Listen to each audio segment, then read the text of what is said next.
Bullocks being thrown on cars. I knew if he got me in the headlock, I was in a bit of trouble. I think Kari might have went flying across the front of the bottom when I threw him. Reports of black eyes, cracked ribs and facial injuries. And she was on for young and old. How many players involved? At least 10 from each team. When we hear the cop cars coming, right, we better get out of here.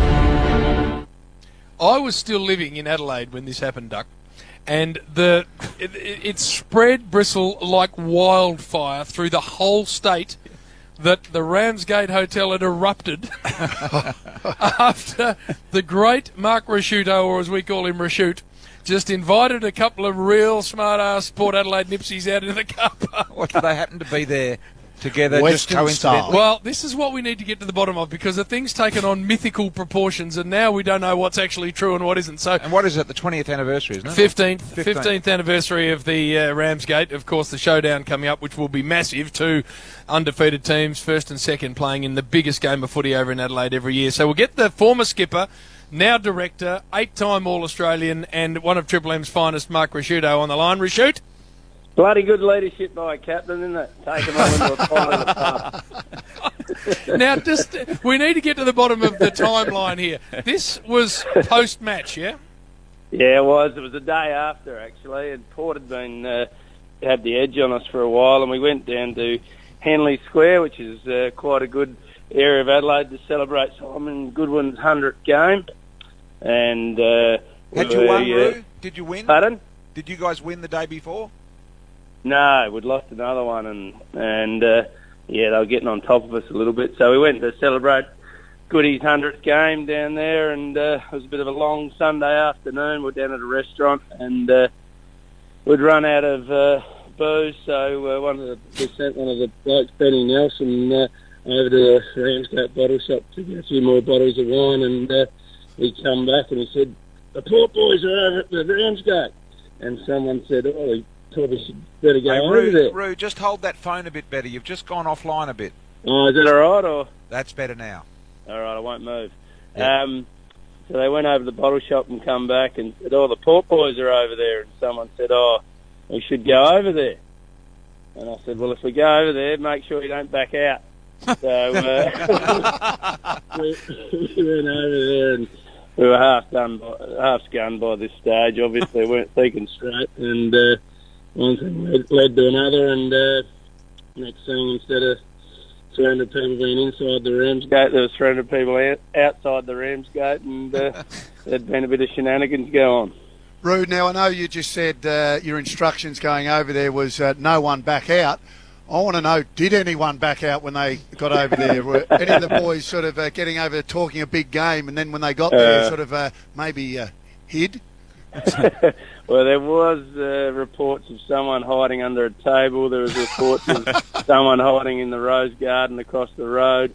But as you know, if you do get into a bit of a blur, you're not really worried too much about what else is going on. You're concentrating at the job at hand. So I didn't see too much. But So, Roo, how did it start? Was it you crushing the brains of Carr in the headlock? How did you come to have him in a headlock? Was this just a gentlemanly welcome, or what was it? Well, what happened was I saw him, and I just sort of ended up asking him to come outside and have a bit of a chat. It was a bit like when we were on that Toyota bus trip when I pushed Hodgie out the pub that night. Remember that? Yes, I do. But please don't mention that, Roo. Hey, Rasciut, it was my understanding that because they had given you a touch-up the day before, that when you got over there, they were a bit lippy, the Port Adelaide boys, and you decided that enough was enough. Can't remember any of that part, but listen, it was honestly, in the end, it was on the night and at the time, it was fairly full on. But looking back at a bit of fun, I've had a few chats to Kari since, and we didn't speak for probably a year or two afterwards. But sort of when you finish up and look back on it, it's a bit of fun, and yeah, probably not too much more than that. But you probably can't see it happening too much these days, can you? But things have changed a bit. Roo, is there like a big rock there with a plaque on it or something that signifies this was the spot? Well, it was funny. I think you heard in the audio you had before you got me on. one of the funniest things was we had a supporter ring up on I think it was the Monday or Tuesday after the blow, and they said, "Look, I don't care that the captain's leading the club, the players astray. I don't care that we've lost the showdown, but I've got a bloody Mercedes with a dent in the bonnet, and all I want is it to be fixed." So I think that was Kari that might have went across that bonnet. But then, we're looking back on it, it's very funny. But I said after that, I'll never start a fight in someone else's pub, because they had a line-up at that joint for about the next 3 years after that. Put it on the map. So, hey, Mark, your good friend Simon Goodwin, who's now coaching Melbourne, was involved in some form too, wasn't he? He might have thrown one, maybe two? Don't know what he did, but I think he might have 100, so we blamed him. But as usual, as Duck will confess, he usually gets out of most of the trouble. It's the highest behind it. So, it was he was involved. I don't know what he got up to. And what is it, Roo, about you? You seem to have a propensity at a certain time of the night to want to settle things outside. As you mentioned, Albury, Main Street, captain of Hawthorn, Luke Hodge. Trotted him. Normally you would open the glass door, but you took him through it. Talking about blokes being lippy, him, Jordan Lewis and Ruffy together, that was... Very. And, three of them onto a couple of us old fellas, they thought they were certainties, didn't they? That night they deserved a bit of a little reality check. They got a bit of a reality check. And the Roo decided he'd trot all three out to the main street of Auckland. No, that was funny. That was just Hodgie. I just pushed him out and wouldn't let him back in the pub. That was all. Remember? Spud likes that one. Yeah. Well, and then Spud. Talk about Spud or not? Well, what happened with Spud after that, please, Roo? I just heard you blokes giving it to him about in the SEN box the other day with his back to you. That's garbage, isn't it?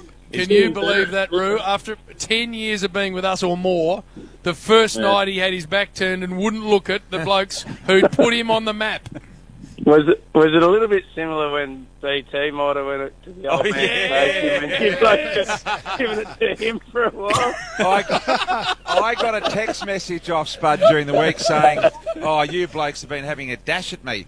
And I wrote back to Spud, I said, "Spud, did you forget that you gave it to me for 5 years when I went to the retirement home?" Exactly right. Oh, God. It was hilarious. No, I had to listen to that at Triple M. Go and enjoy that. It's going to be an absolute cracker. Thanks for joining us.